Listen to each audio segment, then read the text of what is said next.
Hey, what's up YouTube? I just wanted to give you an update on the Blazer, 97 Chevy Blazer. I was getting a almost like a fluttering sound, like if you're going down the road, um, going down a hill, or on a highway, and you let off the accelerator, the you'd get a really like low fluttering sound that actually hurt your ears. It just sounded like a rumbling sound and a little bit of vibration and vibration on acceleration. And whenever I would climb a steep hill, I would get like a clicking, clunking sound, as well as in reverse and drive. So I replaced a whole bunch of suspension components in the rear trying to figure out what it was. I couldn't find really anything that could have been causing it. And then finally, it dawned on me, why not look at the universal joints? So this is the old one. And I don't know how well you can see that, but that's the inside of it. There's nothing left. It completely fell apart, all of them. They were all completely covered in rust.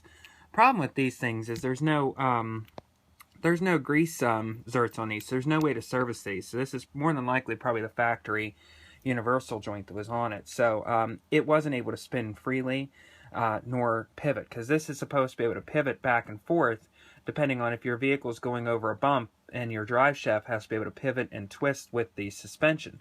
And these things are supposed to go back and forth. Well, not only these are all shot, but like I said, I mean, it's completely just the grease, as you can see, it's like it turned into like a rust powder. So, and dirt and water got in there. So this is no good at all. It's completely shot. So we'll go for a quick walk. I'll show you the new one.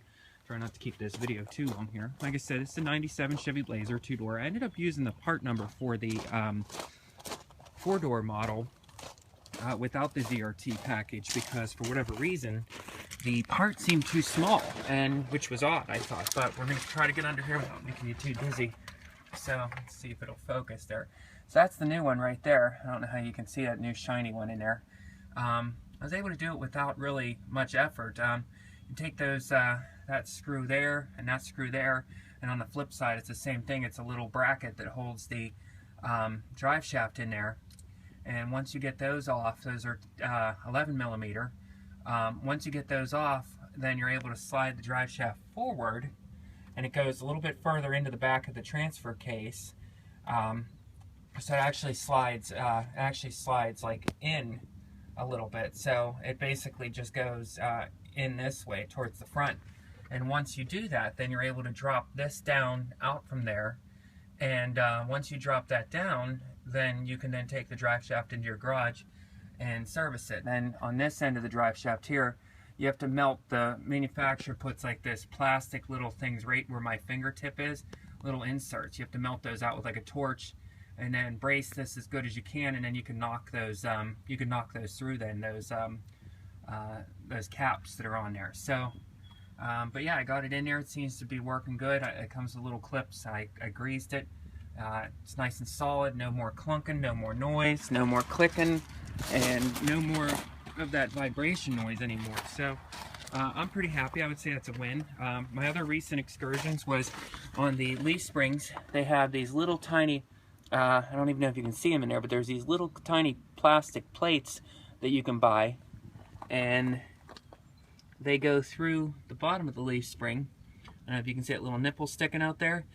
What those do, what I was getting was when I'd put it in gear, the metal and metal here would slap against, these two leaves would slap against each other and rubbing and causing wear.